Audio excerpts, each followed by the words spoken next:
ଭୀମଙ୍କ ସିଂହନାଦ ରଡ଼ି କବିତାଟି ଦାଣ୍ଡିବୃତ ସ୍ୱରରେ ହେଇଛି। ତ ଦାଣ୍ଡିବୃତ ସ୍ୱରର କାମ ହେଉଛି କ'ଣ ନା, ଯେଉଁ ଦୁଇ ପଦ ଅଛି, ଦୁଇ ପଦର କୌଣସି ଅକ୍ଷର ସଂଖ୍ୟା କେଉଁ ପଦ ସହିତ ମିଶିବ ନାହିଁ, ତାର ଗୋଟେ ସ୍ୱତନ୍ତ୍ର ସ୍ୱର ନାହିଁ।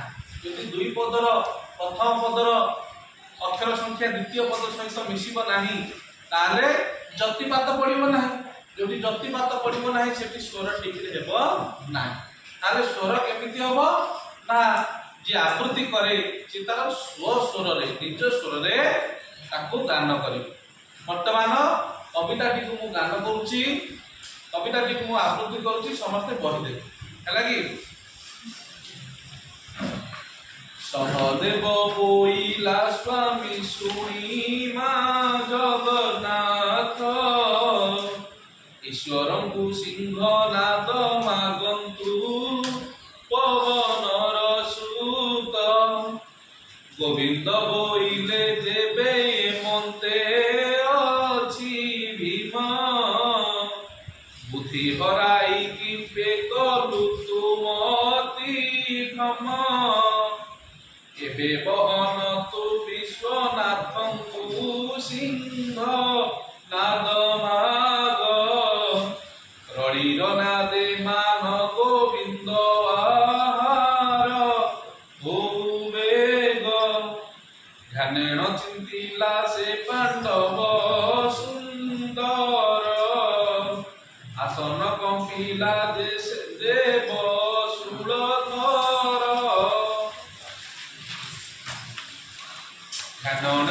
ଧ୍ୟାନେଣ ଜାଣିଲେ ସେ ଦେବ ପଶୁପତି, ଈଶ୍ୱର ବୋଇଲେ ଦେବୀ ଶୁଣ ଗୋ ପାର୍ବତୀ।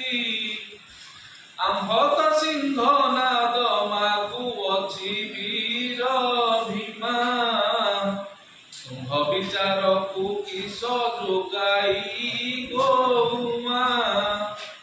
ପାର୍ବତୀ ବୋଇଲେ ଭୀମସେନ ଆମ୍ଭ ଉପଗାରୀ, ବେଳେ ବେଳେ ପାଣ୍ଡବେ ଆମ୍ଭ କପିଳାସ କଇଁ ଉତାରି। ସତ୍ୟମନା ଇଚ୍ଛି ଦେବ ଯେ ତ୍ରିପୁରାରୀ, ପାର୍ବତୀ ବୋଇଲେ ସିଂହନାଦ ଦିଅ ଶିବହନ। ପାଣ୍ଡବ କହେ ତୁ ତୁମ୍ଭେ ବ୍ରତୀ ଅଛ ତ୍ରିଲୋଚନ, ସଂକଟ କାଳେ ତୁମ୍ଭନ୍ତ ଉଦ୍ଧାରଣୀ ଗୁଣ। ଦିଅସି ସିଂହନାଦ ପ୍ରସନ୍ନ ବଦନେଣ, ଘନ ଘନ ଆସନ କମ୍ପଇ ସଦାନନ୍ଦ। ଚିରିକୁଟିରୁ କାଢ଼ିଥିଲେ ସେ ସିଂହନାଦ, ଈଶ୍ୱର ବୋଇଲେ ତୁ ବହନ ହୋଇ ଯିବୁ। ତିନି ଘାନ୍ତି ମାତ୍ର କସବଦ ଭୀମ ସେନକୁ ସହିବୁ। ସିଂହନାଦ ଆସନ୍ତେ ପ୍ରସର ପବନ, ଶବଦେ କମ୍ପୁଅଛି ମୃତ୍ୟୁ ଯେ ଭୁବନ। କାଳ ନଳ ଜାଣି ବିକାଶୀ ସିଂହନାଦ ଜ୍ୟୋତି, ଆଦିତ୍ୟ ହଉ ସତ୍ୟ ଗୁଣ ତେଜ ବିକାଶନ୍ତି। ଅନ୍ତରିକ୍ଷେ ଆସି ପ୍ରବେଶ ହୋଇଲା ବ୍ୟାସ ସରୋବର ତୀରେ।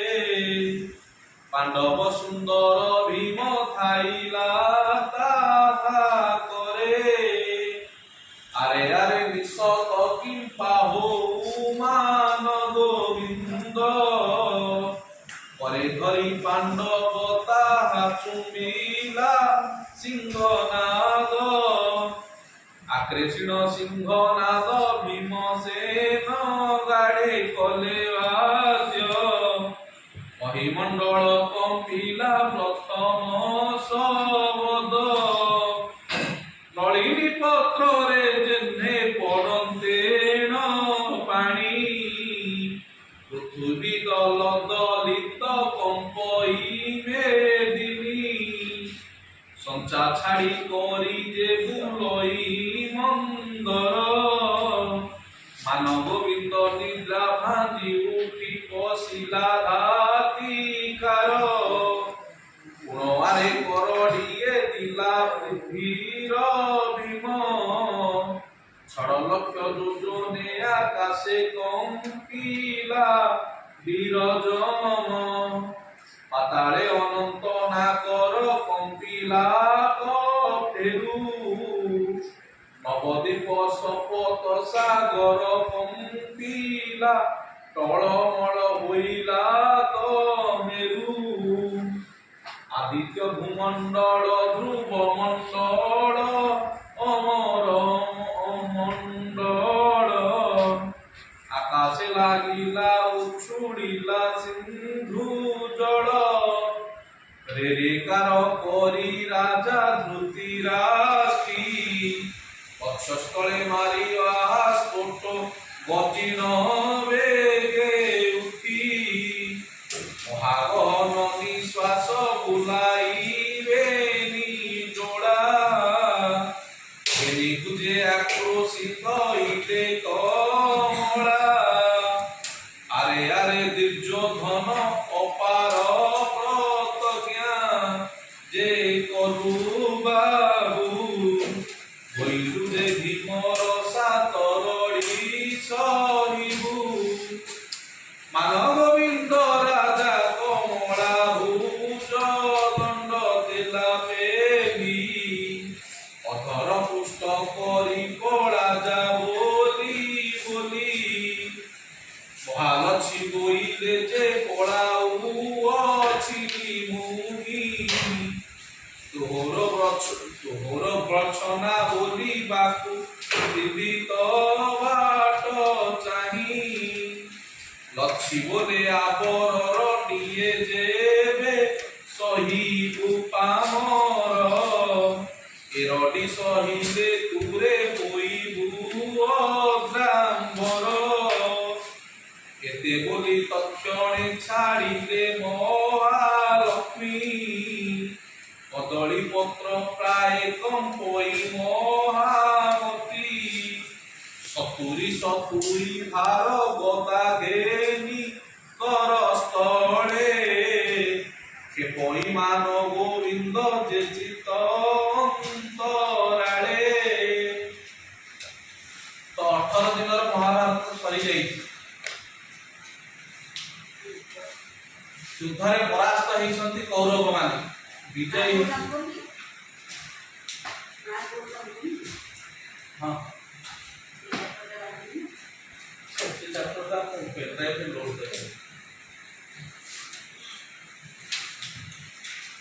महाभारत युद्धरे कौरव मानकर परास्त घटिछि विजय होइछन्ति पांडव माने शेष रक्षी भावरे दुर्योधन युद्ध क्षेत्र छाड़िकी आत्मगोपन करिछन्ति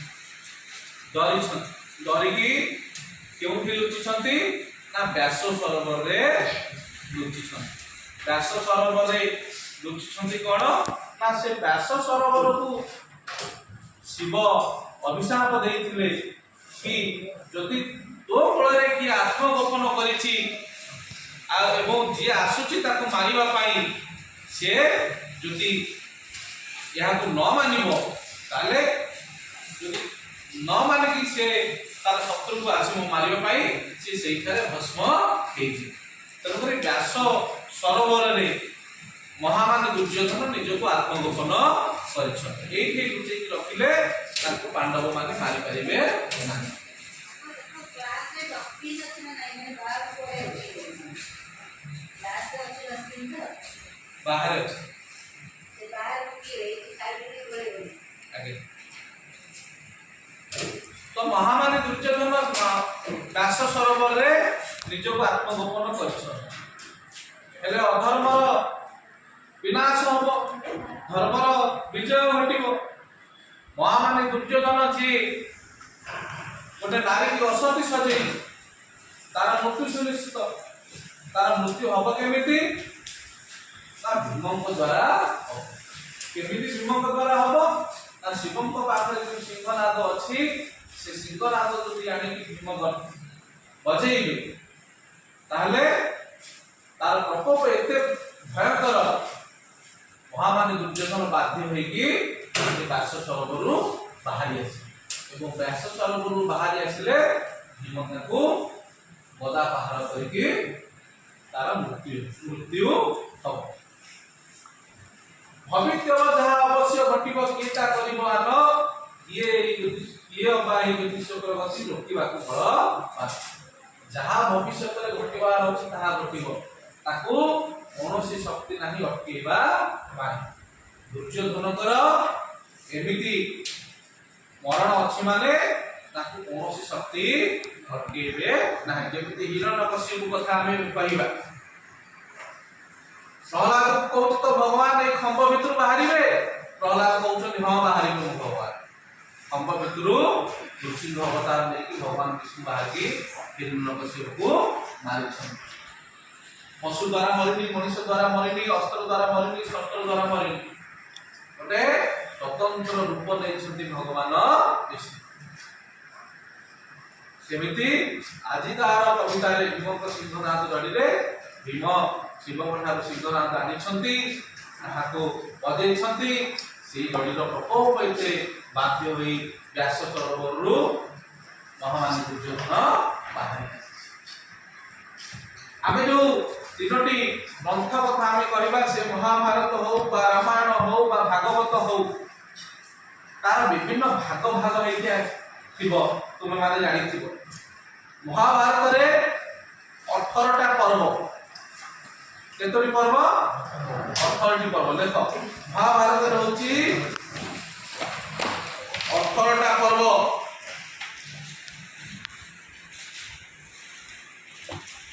कौन कौन ना आदि पर्व मध्य पर्व सभा पर्व वन पर्व विराट पर्व उद्योग पर्व भीष्म पर्व द्रोण पर्व कर्ण पर्व शल्य पर्व गदा पर्व काईशिका पर्व नारी पर्व शांति पर्व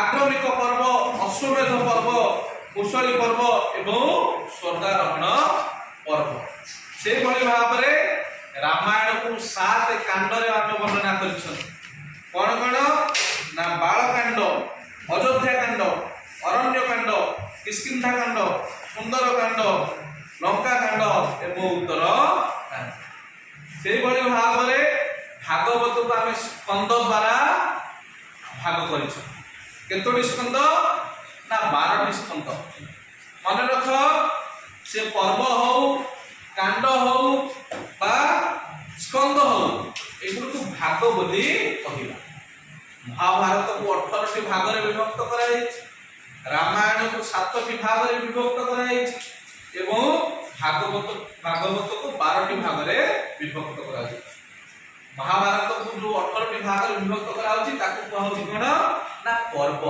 एटी भाग को कोन कहउची पर्व रामायण में जो 7 भाग होची सेठी भाग को कोन कहउची ना कांड से भाव में भागवत जो 12टी भाग विभक्त कर स्कंद बोली ये भाव में आम 3टी महान ग्रंथ अच्छी रामायण भागवत और महाभारत ये भाव में विभक्त कर तो ये व्यास सरोवर कथा में कहले सेटा भारत ना भारत बाहर अच्छी भारत कोटी ना हरियाणा प्रदेश कुरुक्षेत्र थारे जो थारे महाभारत युद्ध होइतिला सेही थारे व्यास सरोवर आम आसंता क्लास रे जहा अछि सेटा हम बुझिए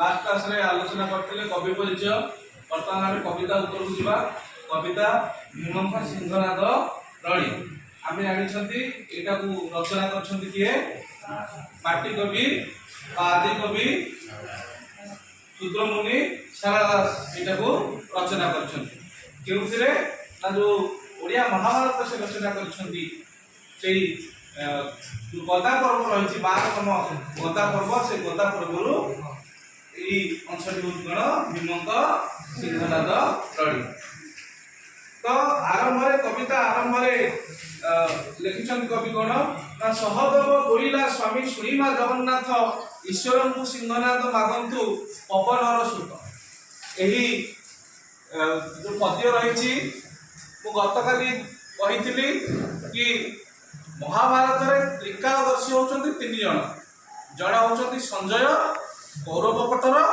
आउ जड़े होती सहदेव पांडव पक्षर संजय किए ना अंध राजा धृतराष्ट्र सेनापति मार्गदर्शिका बोली थिले एवं पंचम पुत्र सहदेव होती त्रिकालदर्शी तो त्रिकालदर्शी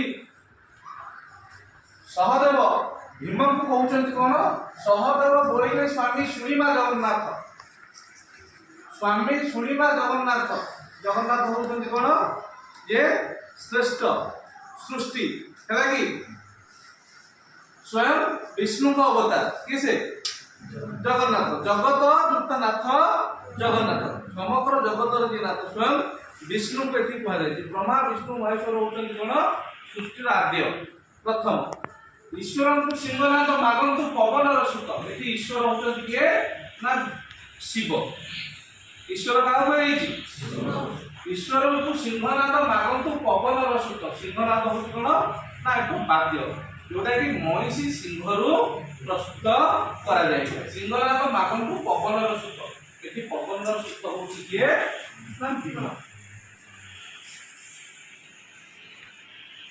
तापर अच्छी कौन गोविंदे बोइले जेबे यमते अछि भीम बुद्धि हराई किंपे कलुतु मति भम तापरे गोविंद एक कथा बुझिले भगवान एक कथा बुझिले भगवान विष्णु एक कथा बुझिले गोविंद बोइले बोइले माने कहिले गोविंद कहिले जेबे यमते अछि भीम जदि एभली कथा अछि ताहाले बुद्धि हराई किंपे कलुतु मति भम किंपे माने काहे मतिभ्रम माने भूली गलु बुद्धि हराई किबे करुतु मतिभ्रम भगवान यदि कोते आशीर्वाद देइछंती कोटे बर देबा पाई ताहले ए कथा तू भूली जाउछु केबे आज जेते बेले पृथ्वी रे पाप को विनाश करिया पाई धर्म संस्थापना करिया पाई आवश्यक पड़िछि एवं भगवान शिव तोते वचन देइछंती कि मु तोते बर देबी वर्तमान से समय आसी जाइछि भीम शिव को बर मागिबार समय तेणुक से कथा भगवान ताको मने पकई देउछन भीम को मने पकई देउछन एबे बहन तु विश्वनाथ को सिंहनाद माग रडीर नादे मान गोविंद बाहर हेउ बेग आमे या पूर्व आलोचना करछंती महामारी दुर्योधन निजको आत्मगोपन करछि कोठी ना व्यास सरोवर को शिव अभिशाप देइछंती जदि जड़े किए रुचिची जबरदस्ती ताको हत्या करने चाहूँगी ताले प्रथम सी भस्म हो तेणुक व्यास सरोवर को जाइकी भीतर को जाइकी महामानी दुर्योधन को हत्या करने पांडव मान पाखरे असंभव हो पड़े तेणुक सिंहनाद जो गर्जन हम सी बाध्य होगी दुर्योधन व्यास सरोवर बाहर एवं गदा प्रहार करके ताकू आमे मारी परिबा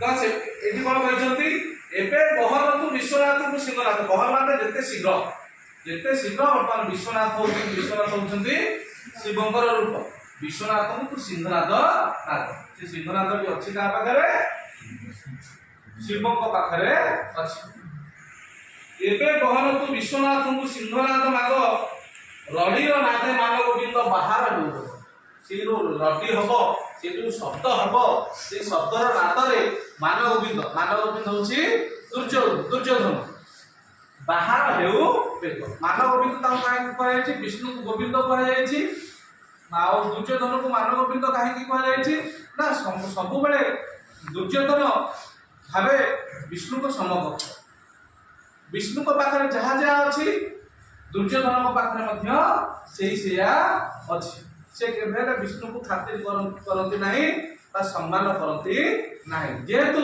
सम्मान करती नहीं ताको मानव गोविंद बोली कहले मानव आ गोटे रूप होती सम्मान लक्ष्मी विष्णु को पाद तले रहती देखो जेते सब फोटो हमर अछि देखो विष्णु को पाद तले ବସିଥିଲେ କୋଉଠି ଲକ୍ଷ୍ମୀ କିନ୍ତୁ ମାନଗୋବିନ୍ଦ ଦୁର୍ଯ୍ୟୋଧନଙ୍କର କାନ୍ଧରେ ଥାନ୍ତି ଲକ୍ଷ୍ମୀ।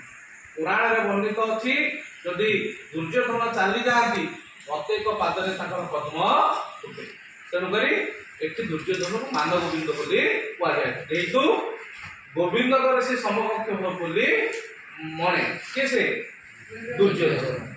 ରଡ଼ିର ନାଦେ ମାନଗୋବିନ୍ଦ ବାହାର ହେଉଛନ୍ତି। ଯେତେ ଶୀଘ୍ର ସେ ରଡ଼ି ସେ ପ୍ରକମ୍ପ ସହିପାରିବ ନାହିଁ, ବାଧ୍ୟ ହୋଇ ସେ ବ୍ୟାସ ସରୋବରରୁ ବାହାରି ଆସିବ। କିଏ ସେ ଦୁର୍ଯ୍ୟୋଧନ ବ୍ୟାସ ସରୋବରରୁ ବାହାରି ଆସିବ।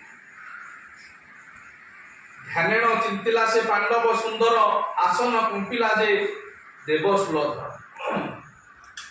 ଧ୍ୟାନରେ ବସିଲେ। ତାପରେ ଭୀମକୁ ଯେତେବେଳେ ଏ କଥା ଗୋବିନ୍ଦ ସହଦେବ ମନେ ପକେଇଦେଲେ, ସେତେବେଳେ ଭୀମ ତପସ୍ୟା କରିବେ। ସେତେବେଳେ ଯୋଉ ବ୍ରହ୍ମା ବିଷ୍ଣୁ ମହେଶ୍ୱର ଆମର ଅଛନ୍ତି ତ୍ରିଶକ୍ତି, ତାଙ୍କୁ ସେତିକି ତପସ୍ୟା ଗଭୀର ତପସ୍ୟା କଲେ ସେ ତମ ତପସ୍ୟାରେ ଯଦି ପ୍ରସନ୍ନ ହେବେ ତାହେଲେ ସେ ତମକୁ ବର ଦେବେ, ନହେଲେ ତାଙ୍କୁ ସିଧାସଳଖ ଯାଇକି କହିହେବ ନାହିଁ। ତେଣୁକରି ଭୀମ ଯେତେବେଳେ କଥା ଶୁଣିଲେ ଭୀମ ତପସ୍ୟାରେ ବସିଲେ। ଧ୍ୟାନେଣ ଚିନ୍ତିଲା ଯେ ସେ ପାଣ୍ଡବ ସୁନ୍ଦର, ଧ୍ୟାନ କରିକି ଚିନ୍ତା କଲେ ପାଣ୍ଡବ ସୁନ୍ଦର କଥା ଭୀମ। ସବୁଠାରୁ 5 ଭାଇ ମାନଙ୍କ ମଧ୍ୟରେ ପାଣ୍ଡବ ମାନଙ୍କ ମଧ୍ୟରେ ଭୀମ ହଉଛନ୍ତି ସବୁଠାରୁ ସୁନ୍ଦର। ଆସନ କମ୍ପିଲା ଯେ ସେ ଦେବ ଶୂଳଧର, ଶୂଳ ମାନେ ହଉଛି ତ୍ରିଶୂଳ, ତ୍ରିଶୂଳକୁ ଯିଏ ଧରିଥାନ୍ତି ସେ ହଉଛନ୍ତି ଶୂଳଧର। ଶୂଳଧର ଏଠି କିଏ? ତ୍ରିଶୂଳ କିଏ ଧରିଥାନ୍ତି? ଶିବ।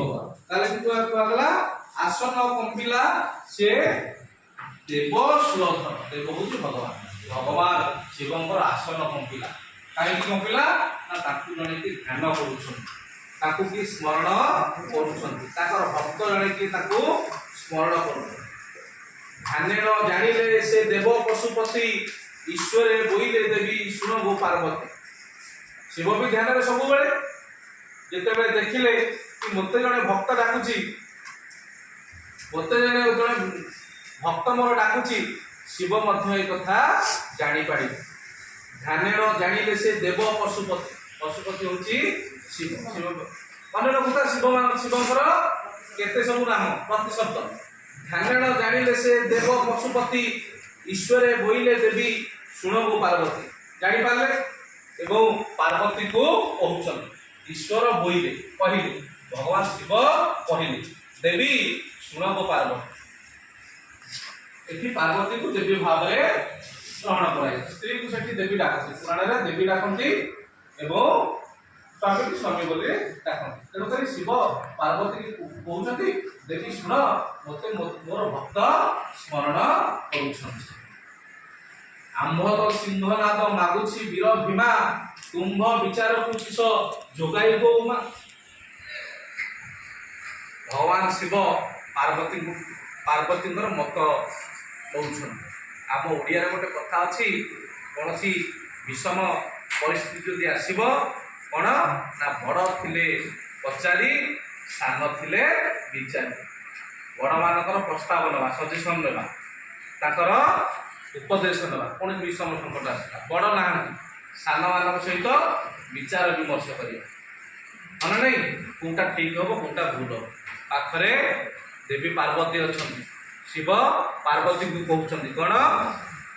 ଆମ୍ଭନ୍ତ ସିଂହନାଦ ମାଗୁଅଛି ବୀର ଭୀମା। ଆମ୍ଭ ପାଖରେ ଯୋଉ ସିଂହନାଦ ଅଛି, ଯାହାକୁ ଖୋଲିଲେ ଚିରିକୁଟିରୁ, ସେ ମୁଣିରୁ ବାହାର କଲେ ପୃଥିବୀରେ ପ୍ରଳୟ ଆସିଯିବ। ବର୍ତ୍ତମାନ ସେଇ ସିଂହନାଦ ମାଗୁଛି କିଏ? ନା ବୀର ଭୀମା। ଭୀମ, ଏଠି ଭୀମା ହଉଛି ଭୀମ, ବୀର ଭୀମ ମାଗୁଛନ୍ତି। ତୁମ୍ଭ ବିଚାରକୁ କିସ ଯୋଗାଇ ଦଉମା। ତୁମେ କ'ଣ ବିଚାର କରୁଛ? ଉମା ହଉଛି ପାର୍ବତୀ। ତୁମେ କ'ଣ ବିଚାର କରୁଛ? ମୁଁ ବେଳେ ବେଳେ ପାଣ୍ଡବେ ଆମ୍ଭ କପିଳାସ ପଣି ଉଦ୍ଧାରି, ସତ୍ୟବାନ ଆୟୁଷି ଦେବେ ଯେବେ ସେ ତ୍ରିପୁରାରୀ। ଅଶ୍ଳେଷ ନାମକ ଦୈତ୍ୟ ଯେତେବେଳେ କପିଳାସକୁ ନେଇ ଚାଲି ଯାଉଥିଲେ, ସେତେବେଳେ ଭୀମ ତାକୁ ମାରି କପିଳାସକୁ ଉଦ୍ଧାର କରିଛନ୍ତି। ଏବଂ ସେତେବେଳେ ପଶୁପତି ଶିବ ଭୀମଙ୍କୁ ବଚନ ଦେଇଛନ୍ତି କି ମୁଁ ତୋତେ ବର ଦେବି, এই কথা ମଧ୍ୟ ପାର୍ବତୀ ତାଙ୍କୁ ମନେ ପକେଇ ଦଉଛନ୍ତି। ସତ୍ୟମନା ଇଚ୍ଛିତ ଦେବ ଯେ ତ୍ରିପୁରାରୀ, ତାକୁ ଶପଥ କରିଛ ତୁମେ ହଉଛ ସତ୍ୟମନା, ଏଇ ଯୋଉ ସତ୍ୟ କରିଥିଲ ମୁଁ ଆଜି ତୁମକୁ ମନେ ପକେଇଦେବି କି ତୁମେ ବଚନ ଦେଇଥିଲ ଭୀମକୁ ଯେ ମୁଁ ତୋତେ ଆଶୀର୍ବାଦ ଦେବି। ସେ ସମୟରେ ଭୀମ ସେ ବର ମାଗିନଥିଲେ, ବର୍ତ୍ତମାନ ଯେହେତୁ ତପସ୍ୟା କରୁଛନ୍ତି ସିଂହନାଦ ପାଇଁ ତୁମକୁ ସେ ବର ଦେବାକୁ ପଡ଼ିବ। ପାର୍ବତୀ ବୋଇଲେ ସିଂହନାଦ ଦିଅସି ବହନ, ପାଣ୍ଡବକ ହେତୁ ତୁମ୍ଭେ ବ୍ରତି ଅଛ ତ୍ରିଲୋଚନ। ପାର୍ବତୀ କହିଲେ, ପାର୍ବତୀ ବୋଇଲେ ସିଂହନାଦ ଦିଅସି ବହନ, ଦିଅ ଶୀଘ୍ର, ବହନ ହଉଛି ଶୀଘ୍ର, ଏ ସିଂହନାଦ ତୁମେ ପାଣ୍ଡବଙ୍କୁ ଶୀଘ୍ର ଦିଅ। କାହିଁକି? ପାଣ୍ଡବକ ହେତୁ ତୁମ୍ଭେ ବ୍ରତି ଅଛ ତ୍ରିଲୋଚନ, ବଞ୍ଚି ଯାଇଛ। ଏ ତ୍ରିଲୋଚନ ଶିବଙ୍କର ତିନୋଟି ଲୋଚନ, ଯେତେବେଳେ ତୃତୀୟ ଲୋଚନ ଖୋଲେ କ'ଣ ହବ ନା ପୃଥିବୀର ପ୍ରଳୟ ଆସିବ, ସେଟା ସବୁବେଳେ ତପସ୍ୟାରତ ଥାଏ, ତେଣୁକରି ଶିବଙ୍କୁ ତ୍ରିଲୋଚନ ବୋଲି କୁହାଯାଏ। ଏ ତ୍ରିଲୋଚନ ତୁମକୁ ମନେ ପକେଇ ଦଉଛି ସେ ପାଣ୍ଡବଙ୍କ ପାଇଁ ତୁମେ ବଞ୍ଚିକି ଅଛ, ନହେଲେ ଅଶ୍ଳେଷ ନାମକ ଦୈତ୍ୟ କପିଳାସକୁ ନେଇକି ଚାଲି ଯାଉଥିଲା, ଯୋଉଠି ଆମମାନଙ୍କର ବାସସ୍ଥାନ, ମାନେ ନାହିଁ ଶିବଙ୍କର ବାସସ୍ଥାନ କୋଉଠି? କପିଳାସ। ସେ କପିଳାସକୁ ଅଶ୍ଳେଷ ନାମକ ଦୈତ୍ୟ ନେଇ ଯାଉଥିଲା, ତାଠାରୁ ବଞ୍ଚେଇଛନ୍ତି ଭୀମ ଏବଂ ତାଙ୍କୁ ଶପଥ କରିଛ ଭୀମକୁ ବର ଦେବ ବୋଲି। ବର୍ତ୍ତମାନ ସେ ସମୟ ଆସିଛି ତୁମକୁ ମନେ ପକେଇ ଦଉଛି, ଭୀମକୁ ସିଂହନାଦ ଶୀଘ୍ର ଦିଅ।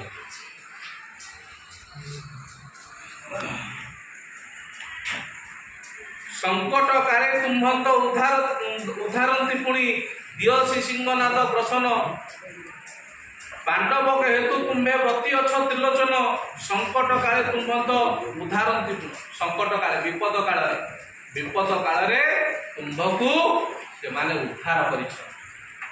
ତେଣୁକରି କଥା ଅଛି ବିପଦର ବନ୍ଧୁ ହଉଛି ପ୍ରକୃତ ବନ୍ଧୁ। ଯେହେତୁ ବିପଦ କାଳରେ ସେ ତାଙ୍କ ଜୀବନକୁ ଦେଇ ବିପଦରେ ପକାଇ ତୁମକୁ ବଞ୍ଚେଇଛନ୍ତି, ତେଣୁକରି ତୁମେ ସେ ସତ୍ୟ ରକ୍ଷା କରି ଆଜି ସିଂହନାଦ ଭୀମକୁ ଦିଅ।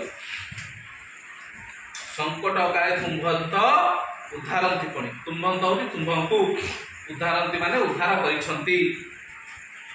ଦିଅସି ସିଂହନାଦ ପ୍ରସନ୍ନ ବଦନେଣ, ଘନ ଘନ ଆଶୟ କମ୍ପଇ ସଦାନନ୍ଦ। ଦିଅସି ସିଂହନାଦ ପ୍ରସନ୍ନ ବଦନ, ଖୁସି ବଦନରେ ଦିଅ, ବାଧ୍ୟବାଧକତାରେ ଦିଅ ନାହିଁ, ଖୁସିରେ ତମେ ଦିଅ। ସେ ସିଂହନାଦ ଜଗତର ମଙ୍ଗଳ ପାଇଁ ସହାସ୍ୟ ବଦନରେ ଦିଅ, ଖୁସିରେ ଦିଅ। ଦିଅସି ସିଂହନାଦ ପ୍ରସନ୍ନ ବଦନେଣ, ବଦନରେ ହେଲା କି ଖୁସି ମୁହଁରେ ତାକୁ ଦିଅ। ଘନ ଘନ ଆସନ କମ୍ପଇ ସଦାନନ୍ଦ, ସଦାନନ୍ଦ ହଉଛି ଶିବ। ବର୍ତ୍ତମାନ ସିଂହନାଦ ଦେବା ସମୟ ଆସିଲା, ଆସନ ପ୍ରକମ୍ପିତ ହେଲା, ଯେହେତୁ ବାହାରିବ ସେ ଜିନିଷ। ଚିରୁ କିଟୁରୁ କାଢି ଦେଲେ ସେ ସିଂହନାଦ, ଘନ ଘନ ଆସନ କମ୍ପଇ ସଦାନନ୍ଦ, ଚିରି କୁଟିରୁ କାଢି ଦେଲେ ସେ ସିଂହନାଦ।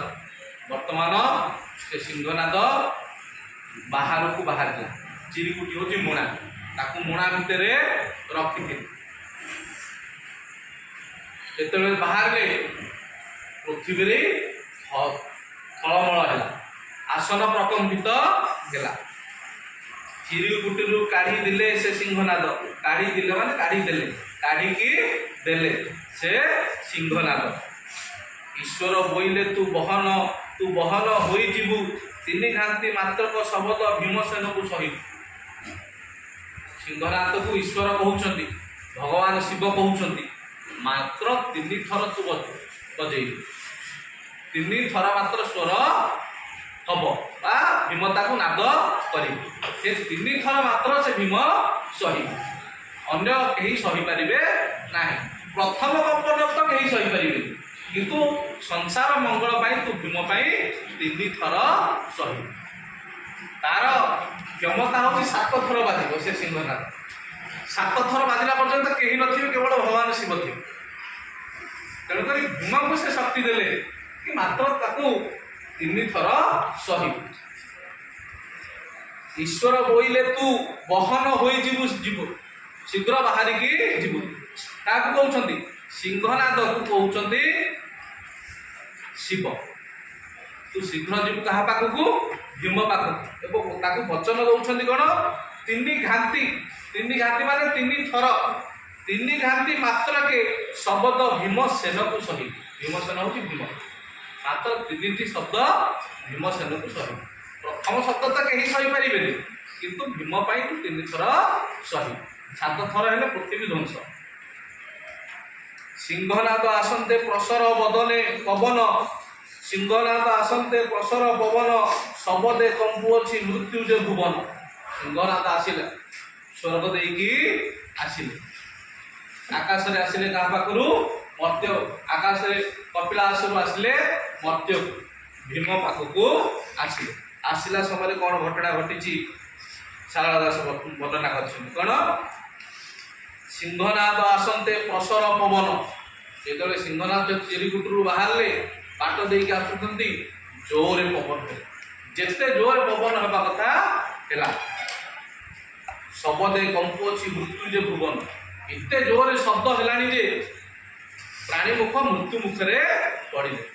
ସେ ଶବ୍ଦକୁ ପ୍ରାଣୀ ସହିପାରିଲେ ନାହିଁ। ସିଂହନାଦ ଆସନ୍ତେ ପ୍ରସର ପବନ, ଶବଦେ କମ୍ପୁଅଛି ମୃତ୍ୟୁ ଯେ ଭୁବନ। ଭୁବନ ହେଉଛି ପୃଥିବୀ। ପୃଥିବୀରେ ମୃତ୍ୟୁ ଦେଖାଦେଲା। ସେ ପ୍ରାଣୀ ଶବ୍ଦକୁ ବଜା ହେଇନି, ଏପର୍ଯ୍ୟନ୍ତ ଭୀମ ନାଦ କରିନାହାନ୍ତି, କିନ୍ତୁ ଆସିବା ସମୟରେ ଚିରିକୁଟି ତୁ ବାହାରିବା ସମୟରେ ମର୍ତ୍ତ୍ୟକୁ ଆସିଲା ପର୍ଯ୍ୟନ୍ତ ସେ ସବୁ ପବନରେ ପୃଥିବୀରେ ସବୁ ଥର ଥର ହେଲା। କାଳ ନଳ ଜାଣି ବିକାଶୀ ସିଂହନାଦ ଜ୍ୟୋତି, କାଳା ନଳ ଜାଣି ବିକାଶୀ ସିଂହନାଦ ଜ୍ୟୋତି, ଆଦିତ୍ୟ ହୁଁ ସତେ ଗୁଣ ତେଜ ବିକାଶ। ଯେତେବେଳେ ଆସିଲେ କାଳ ନଳ ହେଉଛି ଅଗ୍ନି ଜ୍ୱାଳା। ଯେତେ ବଡ଼ ଆକାରର ଅଗ୍ନି ପାୱାର ଯେତିକି, ଆସିଲା ସମୟରେ ସେ ସିଂହନାଦ ସେଇଭଳିଆ କରୁছে। କାଳା ନଳ ଜାଣି ବିକାଶ ସିଂହନାଦ ଜ୍ୟୋତି, ସେ ଜ୍ୟୋତି ଏତେ ପାୱାରଫୁଲ। କାହା ସହିତ ତୁଳନା କରିଛନ୍ତି? ଆଦିତ୍ୟ ହୁଁ ସତେ ଗୁଣ ତେଜ ବିକାଶନ୍ତି। ଆଦିତ୍ୟ ହେଉଛି ସୂର୍ଯ୍ୟ। ଗ୍ରୀଷ୍ମ ଦିନେ ସୂର୍ଯ୍ୟ ଯେତିକି ତେଜ ଦିଅନ୍ତି, ତାହାର 100 ଗୁଣ ତେଜ। ଭାବ, ବର୍ତ୍ତମାନ ଆମେ 40 ଡିଗ୍ରୀ ହେଲେ ଥର ହଁ ନା ନାହିଁ? 100 ଗୁଣନ 40 କେତେ ହେଲାଣି? 4000 ସେଲସିୟସ୍। 100 ଡିଗ୍ରୀରେ ପାଣି ଫୁଟୁଛି, 4000 ସେଲସିୟସ୍। ଭାବ ପୃଥିବୀର ଅବସ୍ଥା କିଭଳି ହେଇଯିବ। ଆଦିତ୍ୟ ହୁଁ ସତେ ଗୁଣ ତେଜ ବିକାଶନ୍ତି। ତାପ, ତେଜ ହେଉଛି ତାପ, ବିକାଶ ହେଉଛି ବାହାରୁଛି। ଯେତେବେଳେ ସେ ସିଂହନାଦ ଆସୁଛି, ସୂର୍ଯ୍ୟ ଯେତିକି ତେଜ ବର୍ତ୍ତମାନ ଦଉଛନ୍ତି, ତାର 100 ଗୁଣ ତେଜ ସେ ସିଂହନାଦରୁ ବାହାରୁଛି। ତାହେଲେ ପୃଥ୍ୱୀବାସୀଙ୍କର ଅବସ୍ଥା କିଭଳି ଥିବ? ଅନ୍ତରୀକ୍ଷେ ଆସି ପ୍ରବେଶ ହୋଇଲା ବ୍ୟାସ ସରୋବର ତୀରେ। ଅନ୍ତରୀକ୍ଷରେ ଆସିଲା, ଆକାଶ ଦେଇକି ଆସିଲା। ଅନ୍ତରୀକ୍ଷେ ଆସି ପ୍ରବେଶ ହୋଇଲା ବ୍ୟାସ ସରୋବର ତୀରେ। ବ୍ୟାସ ସରୋବର ପାଖରେ ଅଛନ୍ତି ଭୀମ, ଭିତରକୁ ଯାଇପାରିବ ନାହିଁ। ତୀର ହେଉଛି କୂଳ, କୂଳରେ ଭୀମ ଛିଡ଼ା ହେଇଛନ୍ତି। ସିଂହନାଦକୁ ଅପେକ୍ଷା କରି ସେଟା ବଜେଇଲେ ଦୁର୍ଯ୍ୟୋଧନ ବାହାରିବ, ତାଙ୍କୁ ହତ୍ୟା କରିବେ। ପାଣ୍ଡବ ସୁନ୍ଦର ଭୀମ ଧଇଲା ତାହା କରେ। ସିଂହନାଦ ଆସିଲେ ପାଣ୍ଡବ ସୁନ୍ଦର ଭୀମ ତାକୁ ପରେ ଧଇଲେ। ପରେ ମାନେ ହାତରେ ସେ ସିଂହନାଦକୁ ଧରିଲେ।